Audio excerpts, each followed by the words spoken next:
There was a cereal shaped like something out of a breakfast dream. Tiny waffle squares, crisscrossed just like the real thing, soaked in a syrup so sweet it tasted like someone's grandmother had made it from scratch. A dusting of cinnamon clung to every piece, and the milk turned faintly golden, sweet enough to drink straight from the bowl. For more than 20 years, that cereal sat on supermarket shelves across America, a fixture of Saturday mornings for a generation of kids who grew up watching a cartoon waffle in red sneakers battle a villain named Professor Burnt Toast. Parents bought it without thinking twice. Then one week in the summer of 2018, it simply wasn't there anymore. No farewell announcement, no final commercial. Just an empty space where it used to be. How does a cereal an entire generation grew up on disappear without so much as an explanation? And why, years later, would the company that killed it quietly bring it back? That question is where this story begins. Post had spent decades competing in a cereal aisle crowded with familiar names. And by the mid-1990s, the company's product developers were chasing something different. Not another sugared flake or puffed corn shape, but a breakfast food that borrowed its identity from somewhere else entirely. Waffles. Real, griddle-made, syrup-soaked waffles, the kind families ate on weekend mornings when there was time to stand at the stove. The idea was simple and strange at once. What if that experience could be poured out of a box? The development team built the cereal piece by piece, testing shapes until they landed on a small squarish waffle with the cross-hatch grid pattern unmistakable to anyone who'd ever used a waffle iron. It was made from a blend of corn, oats, and wheat, toasted until it held its crunch, then coated in a syrupy glaze and finished with a dusting of cinnamon. The goal wasn't subtlety, it was recognition. One spoonful, and a kid was supposed to think of Sunday breakfast, not Tuesday cereal. The formula worked, but a cereal needed more than a good bite. It needed a face. And here, Post made a choice that set Waffle Crisp apart from nearly everything else in the aisle. Instead of a cartoon animal or an action hero, the earliest television commercials introduced a room full of gray-haired women working over miniature waffle irons in what the ads called a secret granny factory.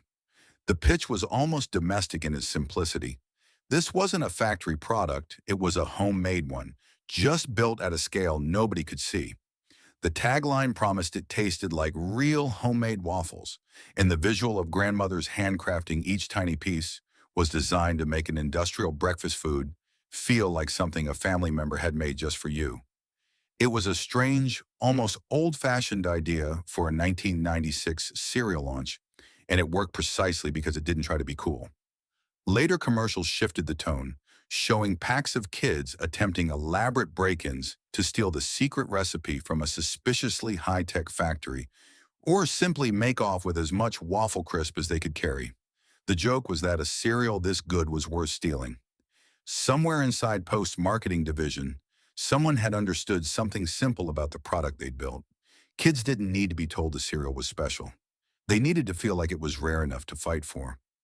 That combination, a genuinely different eating experience, wrapped in a mascot built on nostalgia and mock secrecy, gave Waffle Crisp something most new cereals never got, an identity that didn't feel manufactured, even though every piece of it was. It launched into a market that already had plenty of syrup and sugar cereals, but none of them had bothered to borrow the shape of an entirely different breakfast. Waffle Crisp didn't just taste different. It looked like nothing else on the shelf, boxed with the promise of something homemade, sitting between cereals that all suddenly seemed a little more ordinary by comparison. Within a year of its debut, that promise would start showing up in kitchens across the country, not because of an ad campaign alone, but because of the thing every food company hopes for and can rarely engineer. Kids actually loved the taste and told their friends. By the late 1990s, Waffle Crisp had found its place, and that place was Saturday morning. Not just as a cereal, but as part of a ritual that millions of American households repeated without ever thinking of it as one. Wake up before the parents did, pour a bowl too full, turn on the television, and let the cartoons run while the cereal sat in milk just long enough to soften at the edges, but never quite lose its crunch. The waffle shape did something no flake or puff could. It held its bite even as the milk turned a pale gold from the syrup coating, so a kid could eat slowly through an entire episode and still get a satisfying snap on the last spoonful. The commercials leaned hard into that morning because Post understood exactly where the cereal lived in a child's week.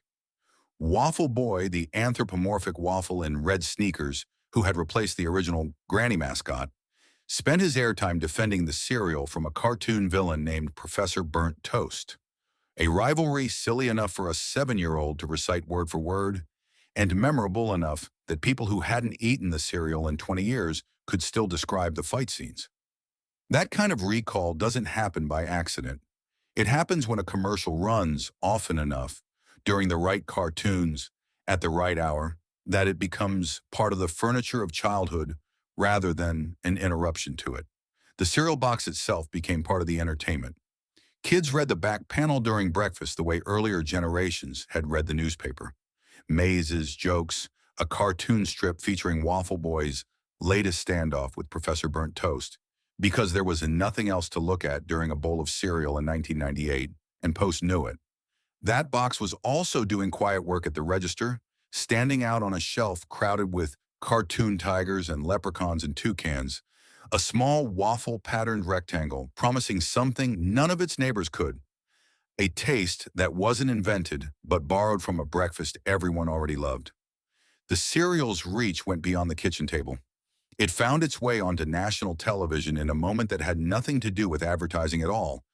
A box of Waffle Crisp appeared in an episode of Friends, the kind of unplanned cultural cameo that no marketing budget can buy, and one that quietly signaled the cereal had become common enough, familiar enough, to sit in the background of a hit sitcom's apartment set without anyone needing to explain what it was.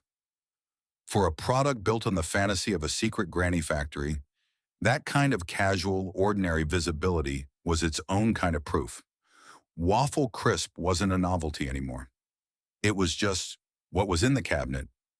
That familiarity is what people describe now when they talk about the cereal, decades later, in the fan forums and comment sections where its name still surfaces. The memories aren't really about the cereal's flavor profile in any technical sense. They're about the shape of a morning. One person recalls finishing an entire box in a weekend because it was the only cereal in the house that could survive a full episode of cartoons without turning to mush. Another remembers being the kid who saved it for weekend mornings specifically, rationing it out because a school day bowl felt like the wrong occasion for it. A third remembers it less as a cereal and more as a dessert masquerading as breakfast, sweet enough that finishing the bowl felt like getting away with something. None of these are exceptional stories. That's exactly the point. An entire generation has some version of the same one. Behind the scenes, that kind of demand meant something concrete. Production lines running to keep pace with a cereal that had become a genuine national seller rather than a regional curiosity, and a sales force that had, for a stretch of years, an unusually easy pitch to make to grocery buyers. A product with a built-in identity, a mascot kids already recognized, and a flavor gimmick no competitor had quite matched. That's not a hard sell in a category where most new cereals fail within a year or two of launch. For the people working the factory floor and the people working a regional sales route, Waffle Crisp in its prime years was the rare product that more or less sold itself, box after box, region after region, without the constant reinvention most cereals needed to stay relevant. And that success bought Waffle Crisp something else, something less visible but just as important. Staying power. Most novelty cereals, the ones built entirely around a gimmick, a shape, a mascot, burn bright for 2 or 3 years and then quietly vanish once the gimmick stops feeling new. Waffle Crisp didn't. It kept selling through the late 90s, through the early 2000s, through a full mascot change that most cereals don't survive without losing their identity entirely. It became, in the plainest sense, a constant. The kind of product a parent restocked automatically, the kind a kid assumed would always be there, the kind nobody thought to appreciate while it was still on the shelf. Which raises the question almost nobody was asking back then, because nobody had any reason to. What does a cereal have to be doing wrong? quietly behind a mascot everyone still loved, for a product this embedded in American breakfast habits to eventually disappear? The answer wouldn't show up for years, but it was already taking shape in decisions being made far from any Saturday morning cartoon. Long before anyone reaching for that box at the grocery store had any reason to worry. By the early 2000s, Waffle Crisp had already done the hard part. It had a loyal following, a recognizable mascot, and a flavor nobody else in the cereal aisle had bothered to copy. The harder part, the part that determines whether a novelty cereal becomes a permanent fixture or a forgotten one-hit product, was staying relevant once the initial excitement of Waffle Boy versus Professor Burnt Toast had run its course with the kids who first discovered it. Post's answer wasn't to leave the product alone. It was to keep adjusting it quietly in ways most shoppers never noticed at the time. The mascot itself became the clearest sign of that ongoing effort. Waffle Boy, who had carried the brand through its first real growth years, was eventually phased out in favor of a new character. Bronc, a dinosaur mascot with none of the built-in charm of a waffle-shaped superhero fighting burnt toast. It's the kind of decision that looks minor on paper, swap one cartoon character for another, but mascot changes in the cereal industry are rarely cosmetic.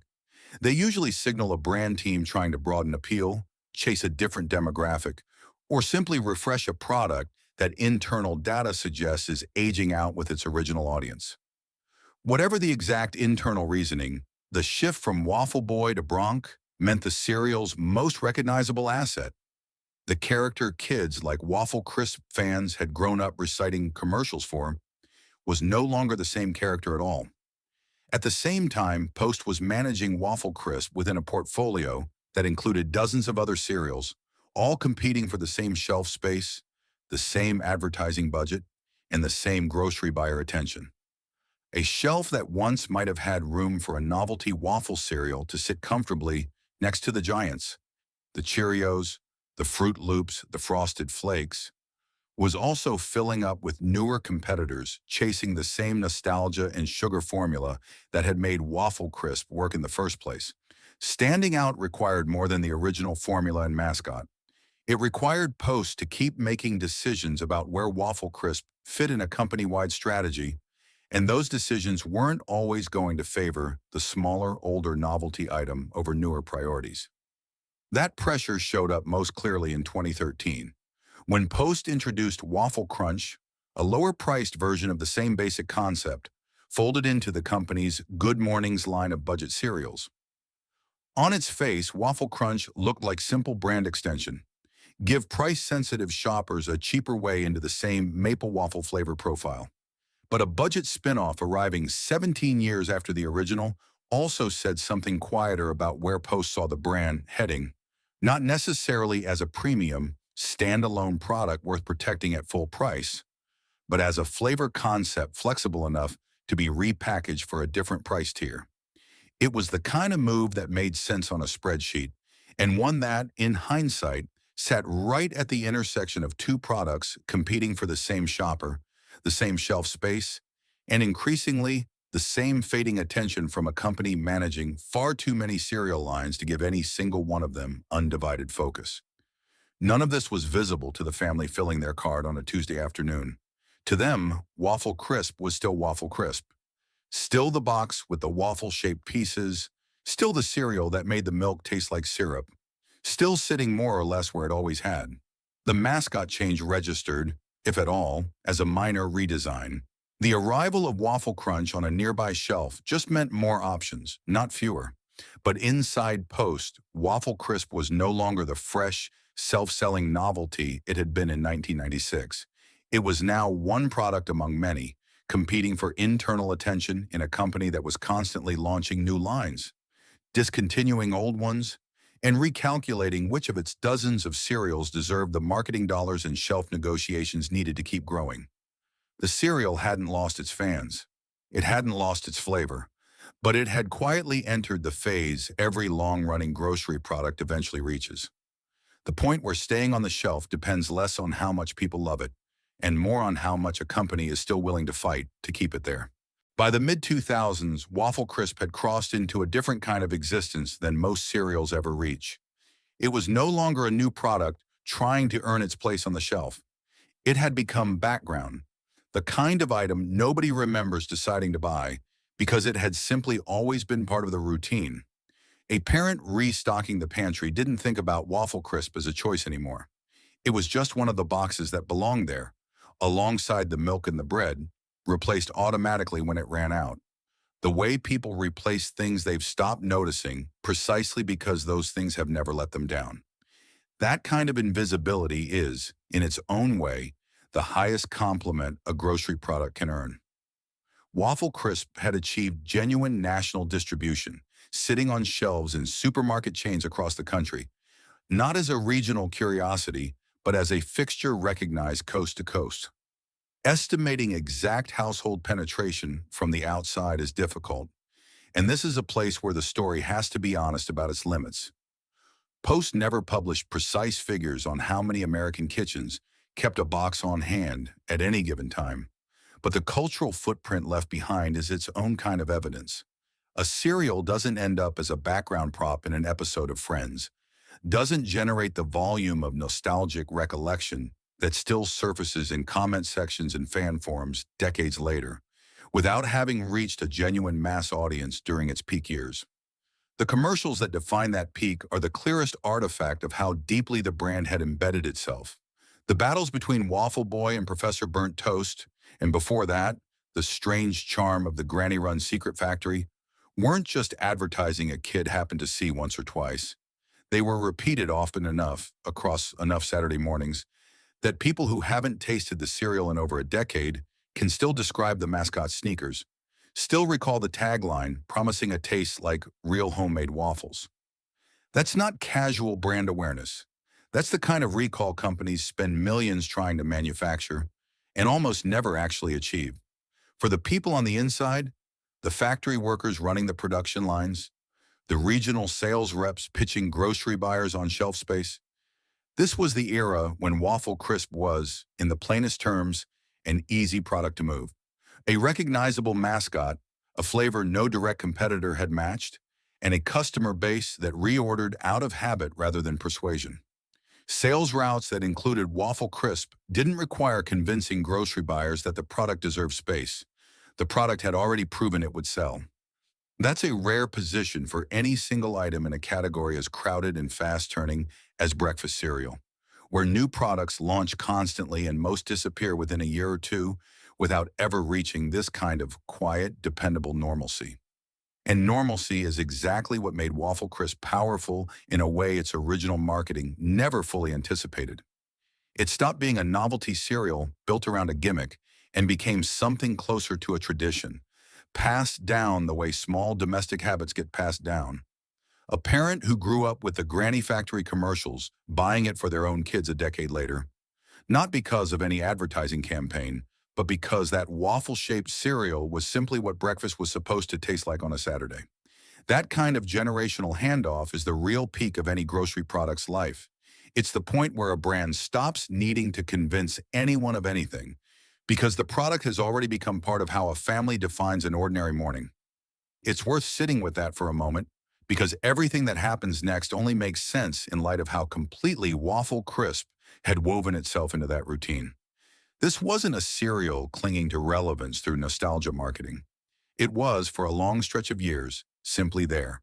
Reliable, familiar, unremarkable in the way only truly successful products get to be. Nobody thanks the box of cereal that's always in the cabinet. Nobody writes a tribute to the thing they've never had to think about. And that's precisely the danger of a product reaching this kind of quiet permanence. The moment people stop paying attention to something is exactly the moment a company can start changing it or deprioritizing it without anyone noticing until it's already gone. What was happening at that same moment inside boardrooms and product review meetings far removed from any breakfast table was the first sign that Waffle Crisp's comfortable place on the shelf wasn't as guaranteed as it looked from the outside. The mascot swap to Bronc had already happened. The budget spinoff was already in the works. And a company managing dozens of cereal lines was already quietly beginning to ask a question no shopper filling their cart could have anticipated. How long does a product get to coast on loyalty before someone decides that loyalty alone isn't enough to justify keeping it around? The trouble with Waffle Crisp didn't arrive as a single event. It arrived the way most quiet declines do, as a series of small, disconnected changes that nobody experiencing them in real time had any reason to string together into a pattern. A shopper doesn't track a brand's internal mascot decisions. A parent doesn't cross-reference a budget spinoff against a company's shifting marketing priorities. They just notice eventually that something feels slightly different without being able to say exactly what. The mascot change was the first thread. Bronk, the dinosaur who had replaced Waffle Boy, never carried the same cultural weight. There was no rival for him to battle, no tagline as sticky as the Granny Factory promise. Nothing that gave a new generation of kids the same reason to recite commercials the way their older siblings or parents once had. For longtime fans, the shift registered less as an outrage and more as a quiet erosion. The character on the box wasn't quite the one they remembered, and the cereal, while still tasting the same, no longer felt like it was being championed the way it once had been. A brand doesn't announce that it's deprioritizing a product. It just stops investing in the things that made people love it in the first place and waits to see if anyone notices. Waffle Crunch complicated the picture further. For a shopper who'd always bought the original, seeing a cheaper, similarly flavored option appear nearby on the shelf wasn't alarming. It looked like more choice, not less commitment. But inside a company managing shelf space and marketing budgets across dozens of competing cereal lines, the presence of a lower-cost alternative chasing the same flavor profile meant Waffle Crisp was no longer the sole way to capture that specific craving. Two products competing for the same customer under the same corporate roof rarely both get equal investment forever. Something usually gives, and this is where the story runs into the limits of what's actually documented. Post has never publicly stated an official reason for what happened to Waffle Crisp in the years leading up to 2018. There's no internal memo, no earnings call transcript, no executive quote explaining a formula change, a cost-cutting decision, or a strategic deprioritization. What exists instead is speculation from cereal industry watchers who have pointed to the success of other post-relaunches and new product lines, Oreo O's among them, as a possible explanation for where the company's attention and resources were shifting during this period. That theory is worth including here precisely because it's honest about what it is, an informed guess from people who follow the cereal industry closely, not a confirmed fact. Nobody outside Post's own leadership has ever said, on the record, exactly why Waffle Crisp's fortunes began to shift. What can be said with confidence is what shoppers experienced on the ground, because that part is well documented in the years of comments and recollections that followed. People describe a period, sometime before the official discontinuation, when the cereal grew harder to find. Not gone, but inconsistent. A store that always carried it would suddenly be out. A regular shopper would assume it was simply a restocking delay, the kind of thing that happens with any product occasionally, and grab something else that week without thinking much of it. Nobody treats an empty shelf slot as a crisis the first time they see it. They treat it as an inconvenience, and they come back the following week expecting it to be resolved. That's the quiet cruelty of how these things actually unfold. A parent in 2017 tossing a different cereal into the cart because Waffle Crisp wasn't in stock that day had no way of knowing they were watching the earliest, faintest signal of something much larger already moving through Post's internal decision-making. They weren't thinking about mascot changes or budget cereal lines or shelf space negotiations happening in a boardroom hundreds of miles from their local grocery store. They were just having a slightly annoying Tuesday. It's only in hindsight. Looking back from the other side of a discontinuation announcement, a petition, and years of fans mourning a cereal and comment sections, that those small inconsistencies start to look like warning signs instead of coincidences. How long can a product coast on decades of loyalty before a company decides that loyalty no longer justifies the shelf space, the production line, the marketing dollars it would take to keep fighting for it? Nobody buying a box of Waffle Crisp in 2017 was asking that question, but somewhere inside Post, in a room no shopper would ever see, that question was already being answered. And the answer was already on its way to the one place a cereal's fate actually gets decided. Not the cereal aisle, but a boardroom spreadsheet where a product's entire 20-year relationship with an American breakfast table gets reduced to a line that either stays or goes. Post's official public statement on Waffle Crisp's discontinuation was almost nothing at all. When customers began contacting the company directly, wondering why they could no longer find the cereal, Post's customer service confirmed only that the product had been discontinued as of August 2018, a bare acknowledgement, offered one inquiry at a time, with no press release, no farewell campaign, and no stated reason beyond the fact of the decision itself. For a cereal that had spent more than 2 decades on American shelves, that silence was its own kind of statement. Companies that are proud of a decision tend to explain it. Companies quietly retiring something rarely feel the need to justify themselves to anyone but the customers persistent enough to ask directly. That absence of an official explanation is the honest center of this chapter, and it has to be treated as exactly what it is. There is no confirmed internal memo describing a formula failure, no leaked financial report pointing to declining sales figures, no executive statement citing rising ingredient costs or shifting consumer tastes. What exists instead is a pattern of circumstantial evidence, visible from the outside, that lines up with how large food companies typically make these decisions. Post was, by the late 2010s, managing a sprawling portfolio of cereal brands, several of which, Oreo O's among them, had recently been relaunched or introduced to strong consumer response. Every cereal in that portfolio was competing internally for the same finite resources.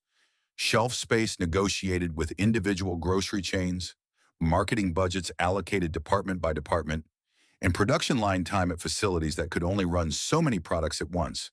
When a company suddenly has newer, higher momentum items pulling focus, older steady performers, even beloved ones, are the ones most likely to lose that internal competition, not because they failed, but because something else in the lineup is succeeding more visibly. This is speculation, and it has to be labeled as such, because that's the only honest way to tell this part of the story. Industry observers who cover the cereal category closely have floated this exact theory in the years since. The idea that Waffle Crisp wasn't killed by failure, but by a company simply choosing to point its attention elsewhere. It's a plausible read of the circumstantial timeline. It is not a confirmed fact, and no one outside Post's own leadership has ever gone on record to say definitively why the decision was made. What can be documented with more confidence is the experience of the people standing closest to the product as it wound down. The regional sales reps and the store-level buyers, whose job it was to keep shelves stocked with whatever a grocery chain had agreed to carry. For a product entering the final stretch of its production life, that job becomes a quiet, unglamorous kind of front line. Reorders slow down before anyone announces why. A distribution center stops replenishing a warehouse the way it once did. A buyer at a regional chain gets a notice that a particular SKU is being deprioritized, sometimes with no more explanation than the customers eventually received. None of this happens as a dramatic single moment. It happens as a series of small, procedural decisions made by people simply doing their jobs, each one nudging the product a little further toward the exit without any single person feeling responsible for the ending. That's the particular cruelty of how large companies retire a product like this. There's rarely a villain in the traditional sense.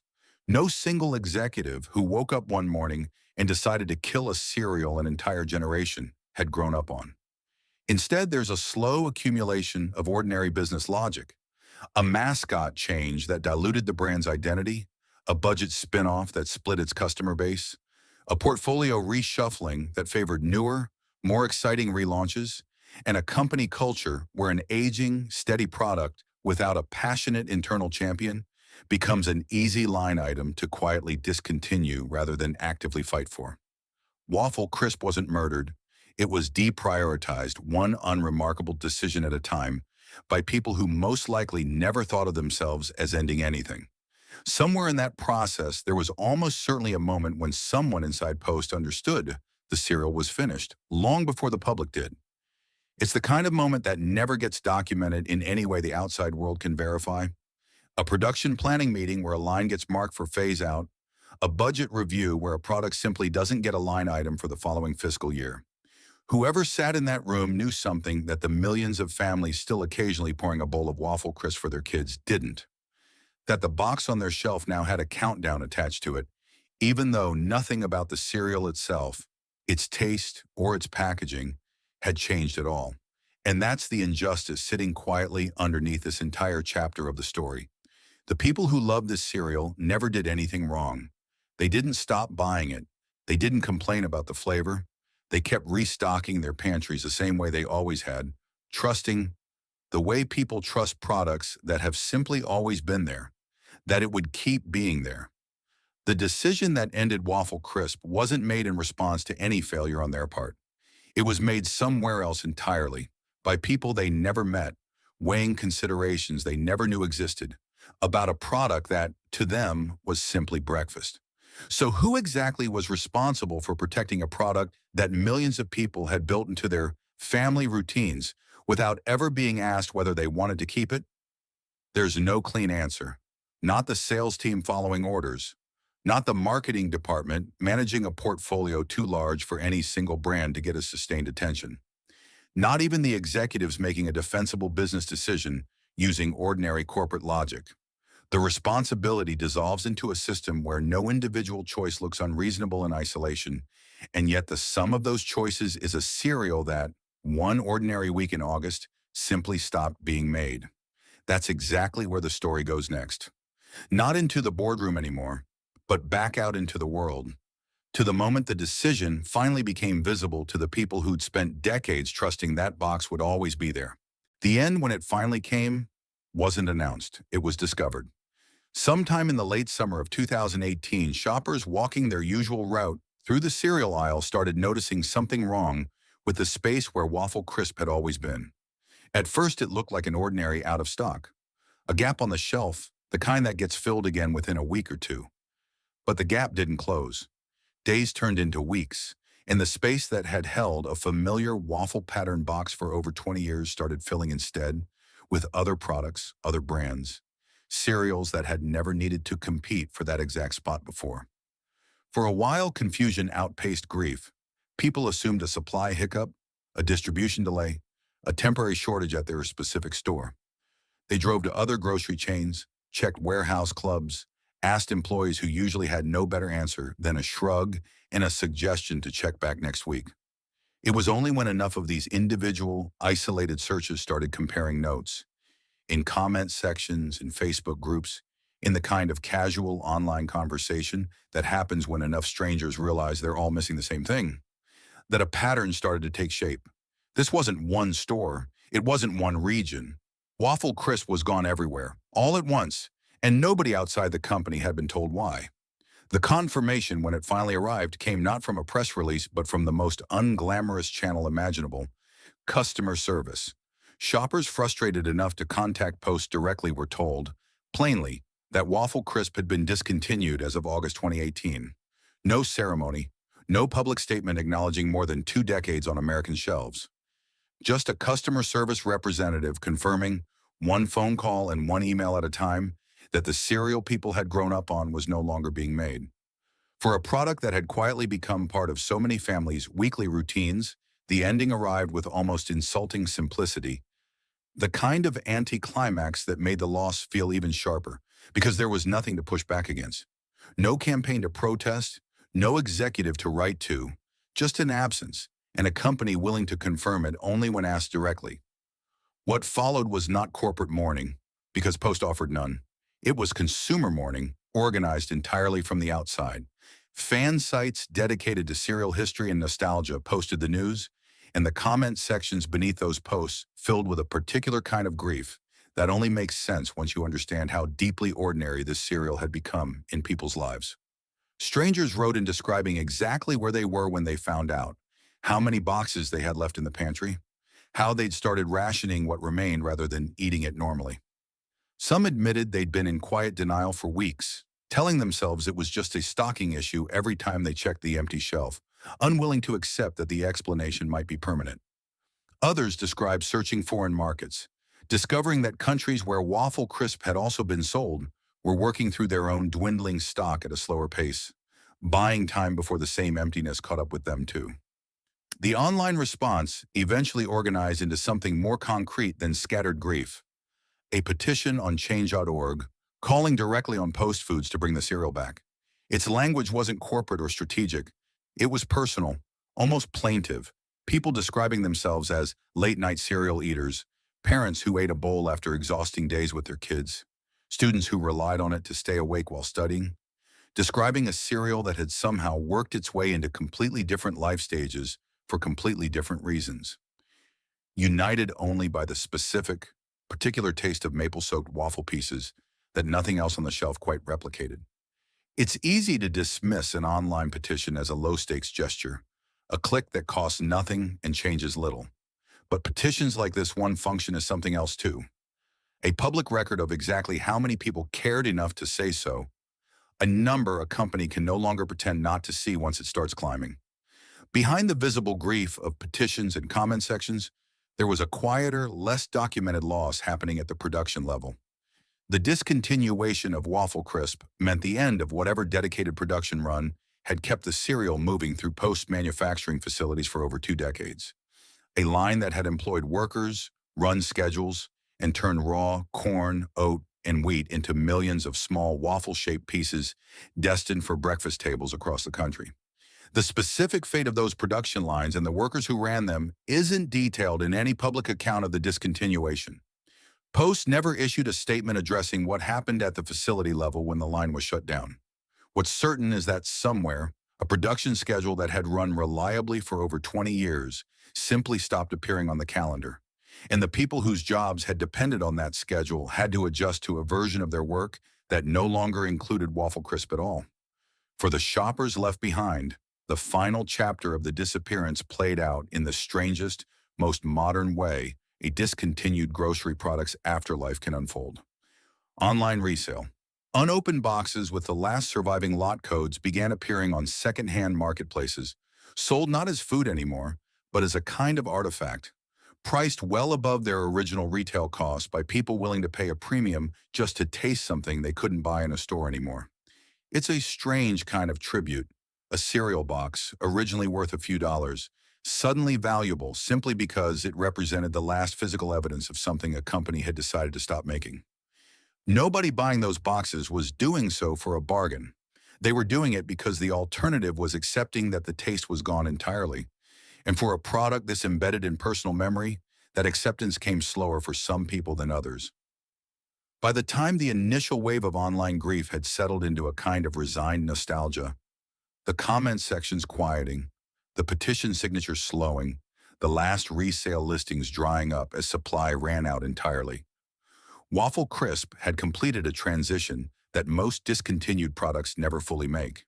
It stopped being a cereal people could buy and became instead a cereal people remembered.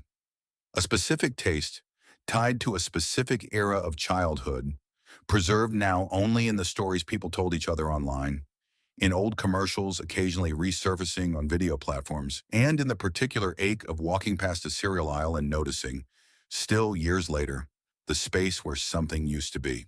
For most of the products that vanished from American grocery shelves, the story ends where the last chapter left it, with an empty space, a fading memory, and nothing left to do but grieve.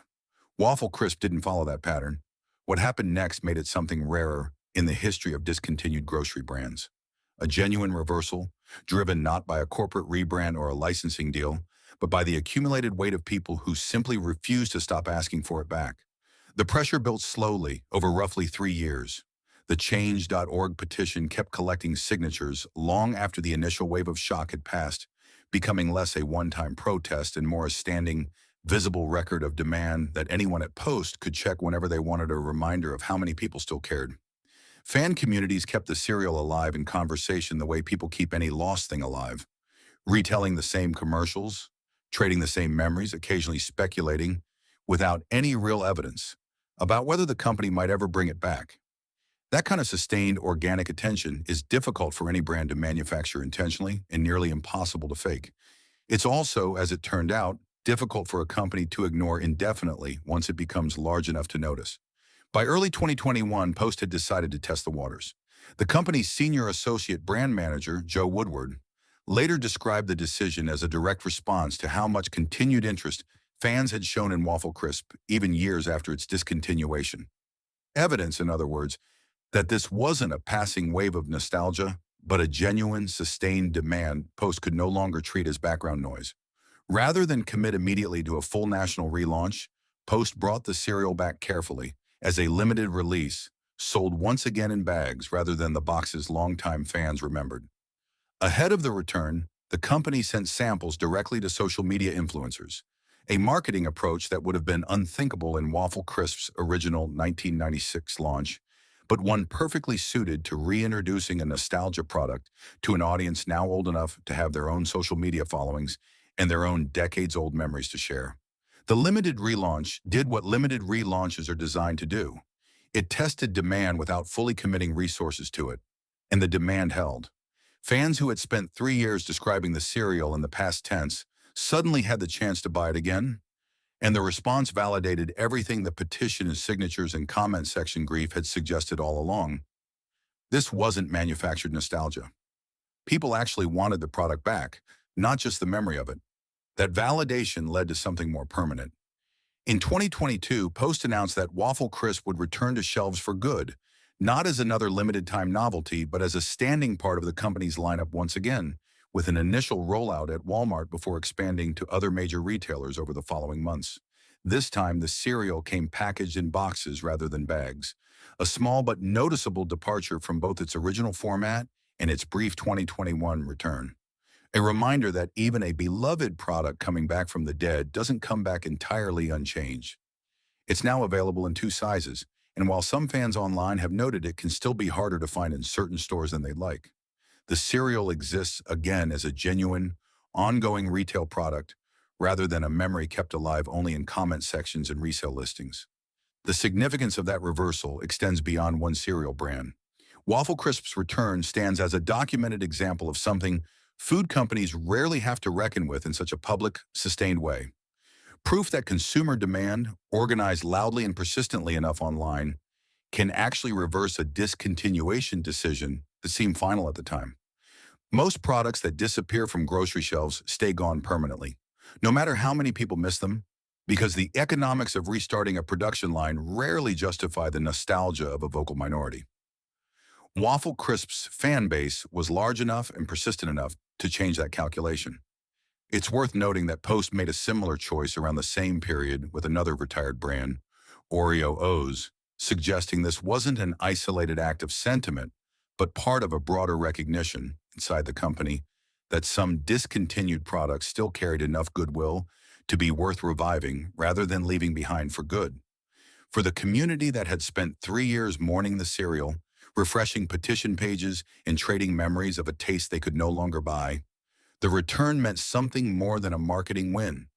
It meant the specific, particular version of childhood they remembered. The maple-soaked waffle pieces, the crunch that held up through an entire cartoon, the box that had sat in so many pantries without anyone thinking to appreciate it while it lasted, hadn't been erased permanently after all.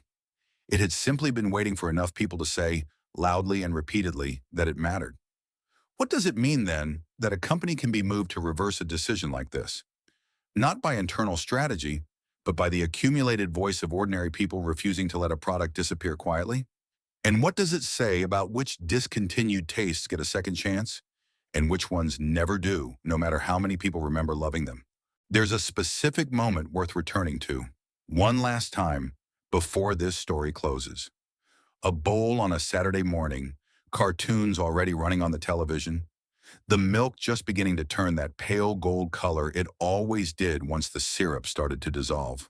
The waffle-shaped pieces held their shape longer than anyone expected a cereal to, crunching all the way through a full episode, right up until the last spoonful pulled from the bottom of the bowl. There was a dusting of cinnamon in the smell before the milk even hit the bowl, and underneath all of it, that specific promise the earliest commercials made decades ago, that somehow, impossibly, this tasted like a real homemade waffle, made by someone who cared whether you liked it. That memory belongs to millions of people now in their 30s, 40s, and 50s, and it never really needed the cereal to be perfect to matter. It needed to be reliable. It needed to be there, week after week, without anyone having to ask twice. What made Waffle Crisp matter was never really about ingredients or flavor engineering. It was about what the cereal represented inside a household routine. A small, dependable pleasure that asked nothing of anyone, that didn't require a parent to cook or a kid to wait, that simply existed as a 5-minute pocket of comfort at the start of a day that hadn't asked for anything hard yet. In households where both parents worked, where mornings moved fast and nobody had time for a real waffle iron, a bowl of Waffle Crisp was its own quiet kindness. The shortcut that still felt like an indulgence rather than a compromise. It mattered too because of what it modeled about attention. A company built an entire product around the idea that a shortcut breakfast could still feel handmade, still feel like someone had gone to the trouble, even when nobody had. Whether or not that idea was ever entirely true is beside the point. It worked, and it worked precisely because it understood something true about childhood. Kids don't need efficiency explained to them. They need to feel cared for. And a cereal with a grandmother mascot claiming to have made every piece by hand, however manufactured that idea actually was, gave an entire generation a small daily dose of that feeling before they even knew to look for it. No replacement cereal since has quite managed the same trick. The waffle shape, the specific syrup flavor, the particular way it held its crunch. Competitors have tried.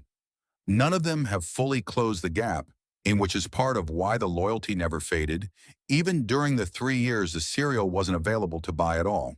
And this is where Waffle Crisp's story sets itself apart from so many others like it. Most discontinued grocery products end in absence, a taste preserved only in memory, a shelf space filled permanently by something else, a generation left to describe a flavor to children who will never get to taste it themselves. This one didn't end that way. It ended instead with proof that memory itself can carry weight, that enough ordinary people describing the same small loss, publicly and persistently, can occasionally reach far enough to change a decision that once looked permanent. The cereal came back different in small ways. A box instead of a bag, a rollout that started at one retailer before spreading, but it came back. The grannies and the waffle-shaped pieces and the syrup-soaked promise of a homemade breakfast are, once again, sitting on a shelf somewhere, waiting for a new kid to reach for the box without any idea how close that particular taste once came to disappearing for good. So this isn't quite a eulogy in the traditional sense. It's closer to a note of gratitude for the factory workers who kept a production line running for decades without much recognition, for the food scientists who figured out how to make a cereal crunch survive a full bowl of milk, for the parents who restocked a pantry item they never thought twice about, and for the fans stubborn enough to keep signing a petition long after most people would have simply moved on. Somewhere tonight, someone is pouring a bowl of Waffle Crisp for a kid who has no idea this cereal ever left the shelf at all. They'll never know about the empty space in 2018, the petitions, the influencers, the boardroom decisions nobody ever fully explained. They'll just know it's Saturday, the cartoons are on, and the milk is turning that particular shade of gold it always does. That in the end is exactly what the whole story was protecting.